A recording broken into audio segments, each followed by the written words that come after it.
ये कहता जी मैं नहीं टैक्स माफ़ करना एक भी, जिन्हें बसां चलाउणियां चलाओ, चलाउणियां दा टैक्स भरो नहीं काम करो। मेरा कसूर सिर्फ यह आ कि मैं गिद्दड़वा तो श्रोमणी अकाली दल का कैंडीडेट हाँ। अगले दिन साड़ियाँ बसां फड़ के फिर अंदर दे दी। असी फिर गए भी दसो जी हुण की प्रॉब्लम आ, कहते जी साडे मंत्री जी नहीं मानते, कहते सारा भरोगे तो छड्डांगे। सर 500 बसां बंद आ जी, ये मैं कल्ला डिफॉल्टर नहीं गा, किसी ने भी नहीं भरिया। ये तो जिहदे इंजैक्शन लगता भीड़ उसे दी होंदी है। ट्रांसपोर्ट हिस्टरी दे विच ये एक पहली बारी ऐसा होया कि एक ट्रांसपोर्ट कंपनी दे सारे परमिट ही रद्द करते ते अनफॉर्चूनेटली अमरिंदर सिंह राजा वड़िंग ट्रांसपोर्ट दे मंत्री बन गए ते इन्हां ने बन सारी पहला तोहफा सानू दिता, साडियां फड़ के 5 बसां अंदर देतियां।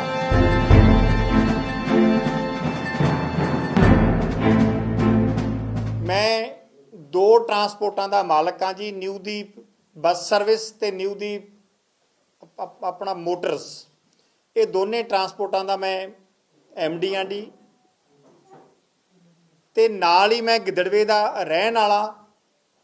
मेरा कसूर सिर्फ यह आ कि मैं गिद्दड़वा तो श्रोमणी अकाली दल का कैंडीडेट हाँ, प्लस 2017 दे विच मैं अमरिंदर सिंह राजा वड़िंग जो अज ट्रांसपोर्ट मंत्री आ, उन्हां दे अगेंस्ट श्रोमणी अकाली दल की टिकट ते मैं इन्हां दे अगेंस्ट इलैक्शन लड़िया सी ते 2022 की भी मैनू टिकट अनाउंस कर दी साडे पार्टी के प्रधान साहब ने, सरदार सुखबीर सिंह जी बादल साहब ने। ते ओदा वैंडाटा मैनू दबाउण की कोशिश की जा रही आ, मैनू मेरा फाइनैंशली लॉस पहुँचाउण की कोशिश की जा रही है, जिस करके अज हिस्टरी दे विच ट्रांसपोर्ट हिस्टरी दे विच ये एक पहली बारी ऐसा होया कि एक ट्रांसपोर्ट कंपनी दे सारे परमिट ही रद्द करते, एक भी नहीं छड्डिया। ते नाल ये भी तुहानूं मैं एक गल दसदा भी कल्ली न्यूदीप बस सर्विस दे ही, होर नहीं किसी दे कीते, क्योंकि मैं उन्हां दा विरोधी हाँ। हुण रब जाने कि वो इन्ना घबराए वे आ, इन्ना डरे वे आ कि उस करके उन्होंने परमिट मेरे सारे रद्द करते, या उन्हां दी की मनसा ये तुसीं उन्हां तो पुछ सकते हो। सो मेरे कहण दा भाव ये, आपां अगली गल स्टार्ट करिए कि 1992 दे विच सरदार बेअंत सिंह जी दी अपना गवर्नमेंट होया करदी सी, उन्होंने एक SRT नाम का टैक्स लाया सी, स्पैशल रोड टैक्स। पहला हुंदा सी पैसेंजर टैक्स, फिर स्पैशल रोड टैक्स लगाता सी, जिहड़ा कि हरेक ट्रांसपोर्ट की बस ते नहीं किलोमीटर्स ते मतलब टैक्स लगता। जदों भी स्टेट ट्रांसपोर्ट कमिश्नर साहब कोई आपां नूं परमिट ग्रांट करते हैं तो ऑटोमैटिक ही तुहाडा DTO ऑफिस जाके ऐड हो जाते हैं, तुहाडा टैक्स अपडेट हो जाता ते उहदे अकॉर्डिंग सानूं टैक्स देना पैंदा। ते सिंस 1992 अज तक मतलब कि 31/12/2020 तक आ साडे कोले दोनों कंपनीज़ दी रीजनल ट्रांसपोर्ट अथॉरिटीज़ दियां क्लीयरेंस सर्टिफिकेट आ जी, ਜਿਹੜੇ ਅੱਜ तक असी कदे भी टैक्स डिफॉल्टर नहीं होए, ना साड़ी कोई गड्डी विदाउट टैक्स अज तक फड़ी गई आ, ना कोई साड़ी गड्डी इस गल का कोई चलान होया। ये सीगी जी पहली गल। अगली गल, साडे कंपीटेटर PRTC PEPSU roadways transport corporation ਜਿਹੜੇ प्राइवेटां दे नाल कंपीटिशन करते आ, अज उन्हां दा टैक्स 200 करोड़ ते 86 लाख अज उन्हां दा टैक्स ड्यू आ जी PRTC दा, जिन्हां दी साडे मंत्री जी सपोर्ट कर रहे आ। नंबर 2, तीसरी गल, कोविड के दौरान चलदे सानू असी जाके उदों दे अपना CM साहब कैप्टन अमरिंदर सिंह जी कोले बेनती की, सारे ऑपरेटर्स ने मिल के कि सानू जी कोविड के हालातां नूं मद्देनज़र रखते हुए सानू टैक्स कुछ रिबेट दी जाए, कुछ साडा माफ़ किया जाए, क्योंकि बसां नहीं चलियां।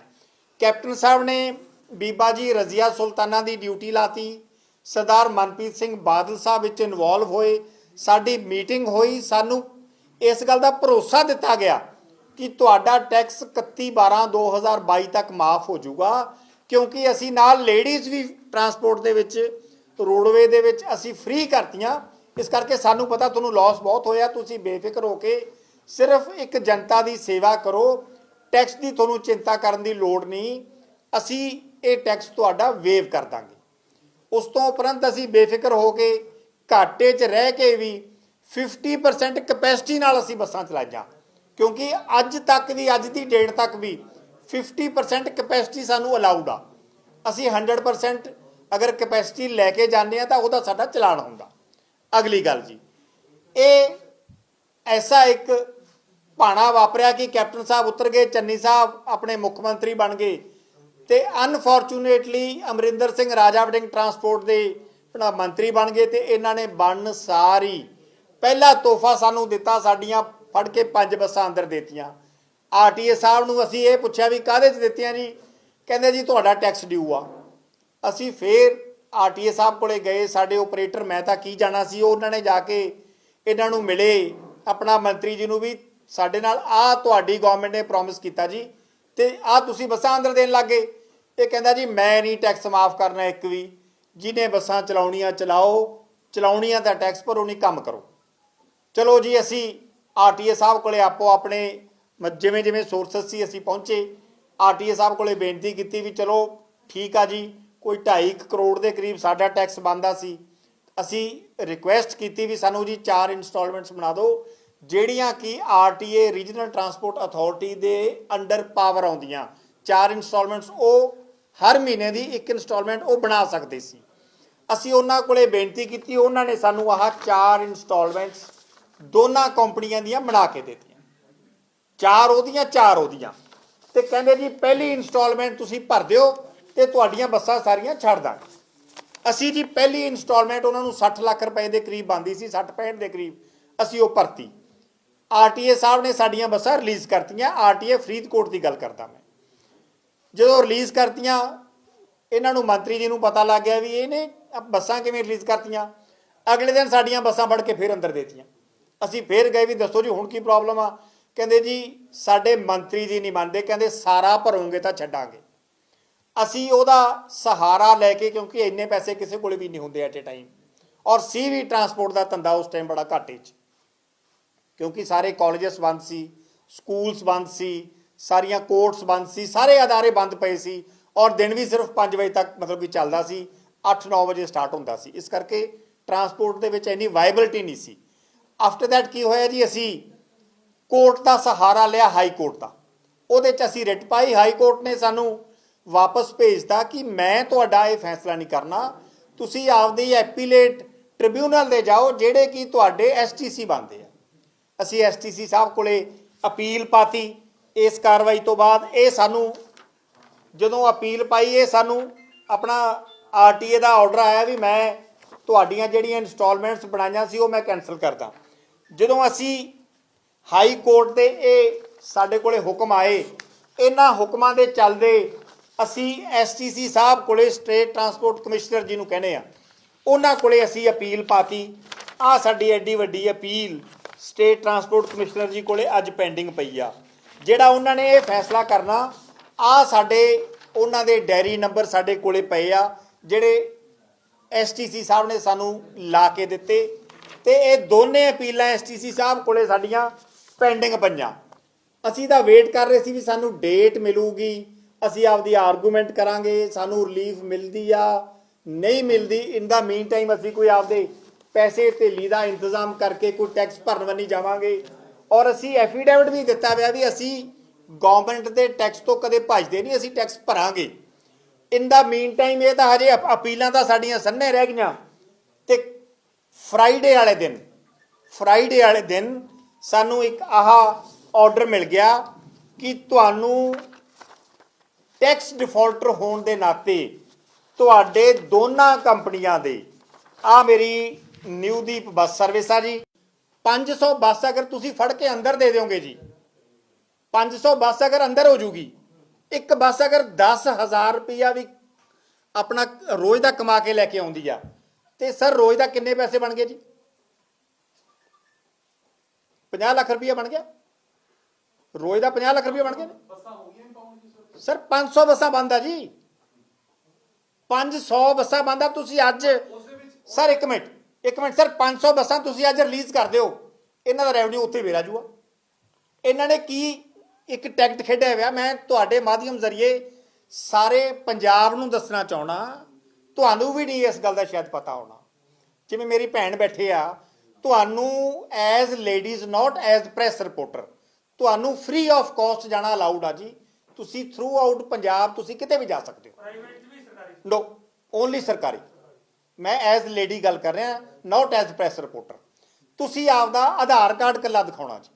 ਤੁਸੀਂ ਸਪੋਜ਼ ਕਰੋ ਮੇਰੀ ਬੱਸ ਇੱਥੋਂ PRTC ਦੀ ਬੱਸ ਚੰਡੀਗੜ੍ਹ ਤੋਂ ਬਠਿੰਡਾ ਜਾ ਰਹੀ ਆ। ਇਹ ਮੇਰੀ ਗੱਲ ਸਰ ਧਿਆਨ ਨਾਲ ਸੁਣਿਓ ਜੀ, ਹੁਣ ਵੀ ਠੱਗਾ ਠੋਰੀ ਕਿੱਥੇ ਚੱਲ ਰਹੀ ਆ, ਇਹ ਕਿਵੇਂ ਰੈਵਨਿਊ ਵਧਾ ਰਹੇ ਆ।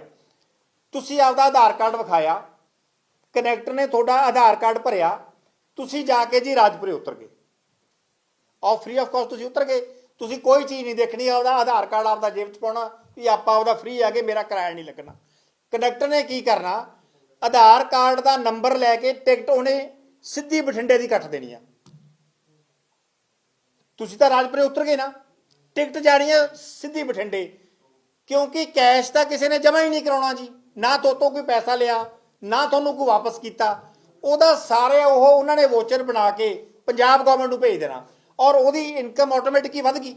ਜਦੋਂ ਪੰਜਾਬ ਗਵਰਨਮੈਂਟ ਨੂੰ ਉਦੋਂ ਪਤਾ ਲੱਗੂ ਜਦੋਂ ਉਹਨਾਂ ਨੂੰ ਚੂਨਾ ਲੱਗਿਆ, ਉਹਨਾਂ ਨੂੰ ਪੈਸੇ ਦੇਣੇ ਪਏ ਵੀ ਆਹ ਇੰਨੀ ਆਮਦਨ ਕਿਵੇਂ ਵੱਧ ਗਈ, ਕਿਉਂਕਿ ਆਹ ਠੱਗਾ ਠੋਰੀ ਵਿੱਚ ਰਚਾਈ ਜਾ ਰਹੀ ਹੈ। ਪਤਾ ਤਾਂ ਹੁਣ ਲੱਗਿਆ ਨਾ ਜੀ, ਜਦੋਂ ਕਿਸੇ ਨੇ ਐਕਟ ਪੜ੍ਹਿਆ। ਨਹੀਂ ਅਸੀਂ ਗਲਤ ਕੰਮ ਕਰਦੇ ਸੀ ਕੋਈ, ਅਸੀਂ ਤਾਂ ਅੱਜ ਵੀ ਕਹਿਣਾ ਵੀ ਗਲਤ ਕੀਤਾ ਹੀ ਨਹੀਂ ਕੁਝ ਵੀ। ਸਰ ਹਾਈ ਕੋਰਟ ਦੀ ਡਾਇਰੈਕਸ਼ਨ ਤੇ ਵਧੇ ਆ। ਹੋਰ ਦੱਸੋ, ਮੇਰਾ ਪਰਮਿਟ ਖੁਦ ਕਾਂਗਰਸ ਗਵਰਨਮੈਂਟ ਵੇਲੇ ਰਿਜੈਕਟ ਹੋ ਗਿਆ।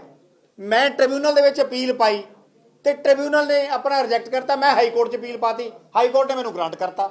ਅੱਜ ਉਹੀ ਆਪਣਾ ਹਾਈ ਕੋਰਟ ਉਲਟੋ ਹੀ ਖੜੀ ਹੈ ਵੀ ਇਹ ਹੋਣਾ ਨਹੀਂ ਚਾਹੀਦਾ। Total political vendetta Bhai Sahib. ਮੈਂ ਉੱਥੋਂ ਇਲੈਕਸ਼ਨ ਲੜਨਾ ਜੀ, ਮੈਂ ਸ਼ਰੇਆਮ ਇਹ ਗੱਲ ਕਹਿਣਾ, ਮੈਂ ਗਿੱਦੜਵੇ ਤੋਂ ਸਾਡੇ ਮੰਤਰੀ ਜੀ ਦੇ ਅਗੇਂਸਟ, ਟਰਾਂਸਪੋਰਟ ਮੰਤਰੀ ਦੇ ਅਗੇਂਸਟ ਇਲੈਕਸ਼ਨ ਲੜਨਾ। ਮੈਨੂੰ ਉਹ ਦਬਾਉਣ ਦੀ ਕੋਸ਼ਿਸ਼ ਕਰ ਰਹੇ ਆ ਤੇ ਮੈਂ ਉਹਨਾਂ ਨੂੰ ਇਹ ਦੱਸਣਾ ਚਾਹਣਾ ਵੀ ਛੋਟੇ ਭਾਈ, ਜਿਨ੍ਹਾਂ ਦੀ ਟਰਾਂਸਪੋਰਟ ਨਹੀਂ ਚੱਲਦੀ ਉਹ ਵੀ ਇਲੈਕਸ਼ਨ ਲੜਦੇ ਆ, ਜਿਨ੍ਹਾਂ ਕੋਲੇ ਕੋਈ ਸਾਧਨ ਨਹੀਂ ਉਹ ਵੀ ਇਲੈਕਸ਼ਨ ਲੜਦੇ ਆ। ਇਹਨਾਂ ਗੱਲਾਂ ਦਾ ਕੋਈ ਫਾਇਦਾ ਨਹੀਂ। ਇਹ ਵੈਂਡੇਟਾ ਪੋਲਿਟਿਕਸ ਛੱਡ ਦਿਓ, ਇਹ ਰੀਤ ਨੂੰ ਬੰਦ ਕਰ ਦਿਓ। ਮੇਰੇ ਇਕੱਲੇ ਦੇ ਖਿਲਾਫ ਜੀ, ਇਕੱਲੇ ਮੇਰੇ ਪਰਮਿਟ ਕੱਟੇ ਆ ਜੀ। ਤੁਸੀਂ ਇਹ ਦੇਖੋ ਭਾਈ ਸਾਹਿਬ, ਮੇਰੀਆਂ 60 ਬੱਸਾਂ ਬੰਦ ਆ 2 ਕਰੋੜ ਰੁਪਏ 'ਚ। ਹੈਨਰੀ ਸਾਹਿਬ ਦਾ 2 ਕਰੋੜ ਰੁਪਇਆ ਡਿਊ ਆ, ਸਿਰਫ 2 ਬੱਸਾਂ ਬੰਦ ਆ। ਗ੍ਰੀਨ ਰੋਡਵੇਜ਼ ਆਪਣਾ ਕਿੱਕੀ ਢਿੱਲੋਂ ਤੁਸੀਂ ਜਾਣਦੇ ਹੋ ਸਾਰੇ, 1 ਕਰੋੜ ਰੁਪਇਆ ਡਿਊ ਆ, 1 ਬੱਸ ਬੰਦ ਆ। 13 ਲੱਖ ਰੁਪਇਆ ਡਿਊ ਆ ਜੀ, ਇੱਕ ਵੀ ਬੱਸ ਨਹੀਂ ਬੰਦ। ਟੋਟਲ ਵੈਂਡੇਟਾ ਜੀ ਇਹ ਹੁਣ ਭਾਈ ਸਾਹਿਬ ਤੁਸੀਂ ਆਪ ਦੱਸ। ਸਰ ਡਿੰਪਾ ਜੀ ਨੰਬਰ 1 ਨਿਊ ਪਿਆਰ ਬੱਸ ਸਰਵਿਸ ਉਹਨਾਂ ਦੀ, ਉਹਨਾਂ ਦਾ ਐਕਚੁਅਲ ਮੈਨੂੰ ਬਕਾਇਆ ਨਹੀਂ ਪਤਾ, ਅਰਾਊਂਡ 1 CR ਤਾਂ ਹੋਊਗਾ ਜੀ, ਕਿਉਂਕਿ ਭਾਈ ਸਾਹਿਬ ਇਹ ਟੈਕਸ ਕਿਸੇ ਨੇ ਵੀ ਨਹੀਂ ਭਰਿਆ। ਇਹਦੇ 'ਚ ਮੈਂ ਇਕੱਲਾ ਡਿਫਾਲਟਰ ਨਹੀਂਗਾ, ਕਿਸੇ ਨੇ ਵੀ ਨਹੀਂ ਭਰਿਆ। ਤੇ ਜਿਹੜੇ ਮੇਰੇ ਭਾਈ ਸਾਹਿਬ ਇੱਥੇ ਖੜ ਕੇ ਗੱਲ ਕਰ ਰਹੇ ਸੀ ਕਿ ਤੁਸੀਂ ਟੈਕਸ ਚੋਰੀ ਕਰਦੇ ਹੋ, ਮੈਂ ਤਾਂ ਖੁਦ ਮੰਨ ਰਿਹਾ ਵੀ ਹਾਂ ਯਾਰ ਅਸੀਂ ਦੇਣਾ, ਤੇ ਚੋਰੀ ਕਿੱਥੋਂ ਹੋ ਗਈ? ਤੇ ਸਾਰੇ ਮੰਨ ਰਹੇ ਵੀ ਅਸੀਂ ਦੇਣਾ।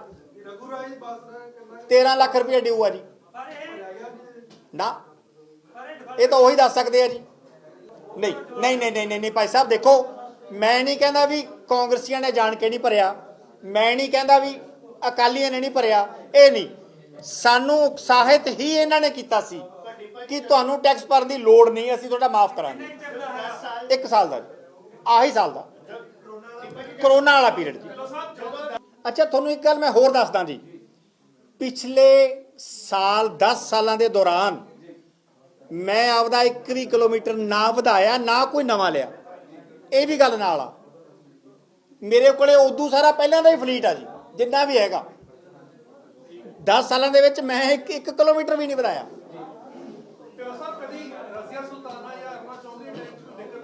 1% ਵੀ ਨਹੀਂ ਆਈ ਜੀ।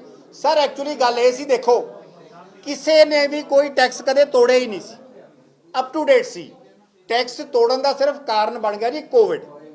ਅਗਰ ਕੋਵਿਡ ਨਾ ਆਉਂਦਾ ਕੋਈ ਪ੍ਰੋਬਲਮ ਨਹੀਂ ਸੀ। ਕੋਵਿਡ ਆ ਗਿਆ ਸੀ, ਅਸੀਂ ਫਿਰ ਵੀ ਕੋਈ ਨਾ ਕੋਈ ਦੇ ਲੈ ਕੇ ਆਪਦਾ ਕਵਰ ਕਰ ਲੈਂਦੇ। ਉੱਪਰ ਦੀ ਇਹਨਾਂ ਨੇ 50% ਲੇਡੀ ਸਵਾਰੀਆਂ ਫ੍ਰੀ ਕਰਤੀਆਂ, ਉਹ ਸਾਰੀ ਮਾਰ ਟਰਾਂਸਪੋਰਟ ਤੇ ਹੀ ਪੈ ਗਈ। ਇਸ ਕਰਕੇ ਨਾ ਤਾਂ ਕਿਸੇ ਕੋਈ ਆਪਣਾ ਕਾਂਗਰਸੀ ਦਾ ਕੋਈ ਕਸੂਰ ਆ, ਨਾ ਕਿਸੇ ਅਕਾਲੀ ਦਾ, ਨਾ ਕਿਸੇ ਆਪਰੇਟਰ ਦਾ। ਗੱਲ ਹੀ ਵੱਸੋਂ ਬਾਹਰ ਹੋ ਗਈ। ਟਰਾਂਸਪੋਰਟ ਯੂਨੀਅਨ ਬਾਰੇ ਮੈਂ ਤੁਹਾਨੂੰ ਦੱਸਣਾ ਚਾਹਣਾ ਜੀ ਕਿ ਸਾਡੇ ਜਿਹੜੇ ਪ੍ਰਧਾਨ ਸਾਹਿਬ ਆ ਉਹ ਹੈਗੇ ਸਰਦਾਰ ਅਵਤਾਰ ਸਿੰਘ ਹੈਨਰੀ, ਤੇ ਸਰਦਾਰ ਅਵਤਾਰ ਸਿੰਘ ਹੈਨਰੀ ਹੈਗੇ ਜੀ ਸਰਕਾਰ ਦੇ ਮੇਨ ਆਪਣਾ ਉਹਨਾਂ ਦਾ ਬੇਟਾ MLA ਆ, ਸਰਕਾਰ ਦੇ ਭਾਗੀਦਾਰ ਆ। ਉਹਨਾਂ ਨੂੰ ਕੀ ਲੋੜ ਆ ਹੁੰਦੀ? ਇਹ ਤਾਂ ਜਿਹਦੇ ਇੰਜੈਕਸ਼ਨ ਲੱਗਦਾ ਪੀੜ ਉਸੇ ਤੇ ਹੁੰਦੀ ਹੈ ਜੀ।